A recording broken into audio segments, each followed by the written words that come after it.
Assalamualaikum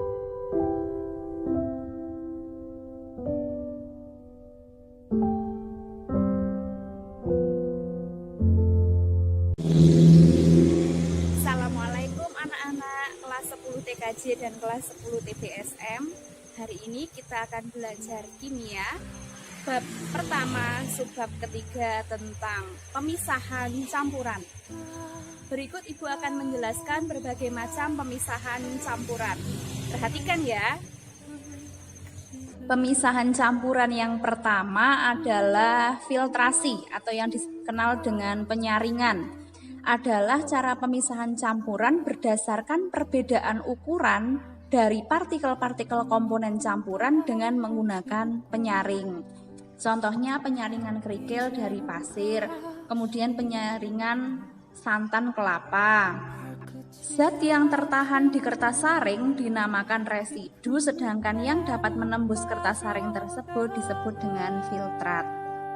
Yang berikutnya adalah sentrifugasi atau pemutaran, adalah pemisahan campuran berdasarkan sifat salah satu zat yang dapat mengalami sedimentasi atau pengendapan.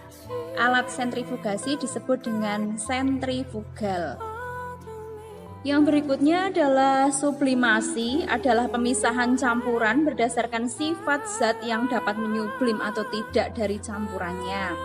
Menyublim adalah perubahan wujud dari padat ke gas tanpa mencair terlebih dahulu. Misalnya contohnya pemisahan iodin atau kapur barus dari pasir. Pemisahan campuran yang berikutnya lagi yaitu kromatografi, adalah teknik pemisahan molekul berdasarkan perbedaan pola pergerakan antara fase bergerak dan fase diam pada sebuah larutan atau campuran. Fase diam cenderung menahan komponen campuran, sedangkan fase yang bergerak cenderung menghanyutkannya. Misalkan pada perbedaan warna, perbedaan pelarutan warna. Meskipun masih banyak pemisahan campuran yang lain, namun dalam kesempatan kali ini yang terakhir Ibu akan menjelaskan tentang pemisahan campuran destilasi atau yang disebut dengan penyulingan. Adalah pemisahan campuran yang didasarkan pada perbedaan titik didihnya. Ya, jadi perbedaan titik didih. Di sini contohkan dalam kehidupan sehari-hari, misalkan pada pembagian fraksi-fraksi minyak bumi.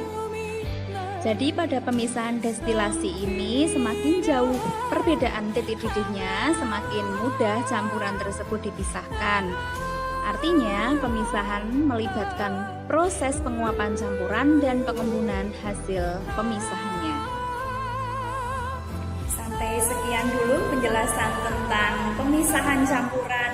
Kita lanjutkan di pembelajaran berikutnya. Wassalamualaikum warahmatullahi wabarakatuh.